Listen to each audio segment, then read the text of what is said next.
High! চলো আজকে ready হতে, হতে তোমাদের একটা গল্প শোনাই। জানো তো এই ইউটিউব চ্যানেলটা আমার ১ বছর আগের। আর তারও আগে যখন আমি কলেজে পড়তাম তখন থেকেই আমার খুব ইচ্ছা যে আমি ইউটিউবে ভিডিও বানাবো। কিন্তু কোনো না কোনো কারণে আর হয়ে ওঠেনি। আজকে দেখো এত বছর পর আমি আবারও ইউটিউবে আসলাম।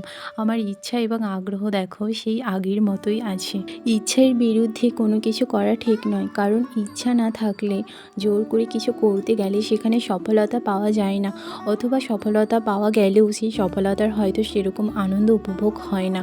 ইচ্ছে করলে অনেক কিছু করা যায়, কিন্তু সেই ইচ্ছের জন্য অনেক আমাদের পরিশ্রম করতে হয়। জানি না কতদূর কী করতে পারবো, তবে এইটুকু জানি যে তোমাদের সাপোর্ট আর ভালোবাসা আমার ভীষণই দরকার। তোমাদের ভালোবাসা আর আমার ইচ্ছা এই দুটো যদি থাকে তাহলে আমি অবশ্যই সফল হতে পারবো।